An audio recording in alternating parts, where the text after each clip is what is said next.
A little bit of help for the worksheet called Trend Lines and Predictions. Problem number 1 reads, the relationship between the cost of renting a car from the Reco Car Rental Company and number of days for the rental is shown below. We're going to take this data, we're going to plot it on the piece of graph paper provided below. We have to identify the independent and dependent variables. We will make our scatter plot. Make sure we label and scale our axes. We're going to see if we find a positive correlation, a negative correlation, or no correlation at all. If there is either a positive or negative correlation, we will draw a trend line. Based on the line, we're going to make a prediction for the cost of renting a car for 13 days. And based on the line, we're going to predict the number of days that a car can be rented for the cost of $265. Well, I need to be able to go from 1 to 10 and from 30 to $237. Now the 1 to 10 is easy enough to do on the number of days. Okay, we've already counted one of these before and we know that there are 15 by 15 squares. So 1, 2, 3, 4, 5, 6, 7, 8, 9, 10, 11, 12, 13, 14, 15 days. But to go from 30 to $237, 237 minus 30 is $207. I have 15 squares. 15 leaves 5. Bring down the 7 is 57. Count by 15s. Let's see, if I did 4, that would be 60, which is too much. So it would really be 13, which is 45, leaving 12, add a 0, 15 into 120. That's going to be quite a bit. So based on this, it looks like I need to go by no less than $15 per day. Let's see, what's 20 times 15? 0, 10... placeholder 0, 2, that'd be 300, right? So I need to get to 237, so yeah, if I go by 20s, it'll fit. So I can go 20, 40, 60, 80, 100, 120, 140, 160, 180, 200, 220, 240, 260, 280, 300. Okay. So let's see. 1 day is $30. 2 days is $53. Let's see, this is 60, so 50 is about here.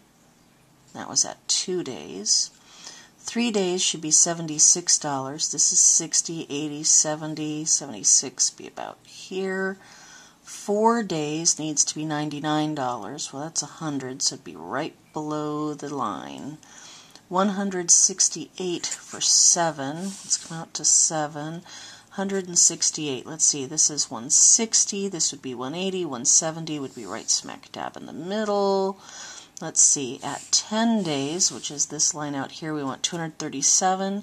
This is 200, this is 240, this is 220, 230, 237 would be right below that line, right there. So, first of all, what do you see? Positive correlation, negative correlation, no correlation. I definitely see that as the number of days increase, the amount of the rental money increases. When they both increase, that's a positive correlation. But I also realized I remembered to label my days. I forgot to label my rental dollars. There we go. Now again, my regular old household toothpick to get my line here. That looks pretty good for a trend line. Let's see if I can mostly line those up. There we go. Our prediction was to be for 13 days. Alright, well 13 days would be about here. So that was that very top value. We were going by 20s, so 280, that makes that approximately $300, right? And then where would $265 fall in the number of days? Here's 240, here's 280, here's 260. 265 would be a little bit above the line, okay? And I hit a little bit above the line right in here, which means it's really close to, let's see, 12 days. So we could say 11 or 12 days. Nice. Your job is to continue on, and you will do problem number 2 using the same methodology, and you will do problem number 3 using the same methodology.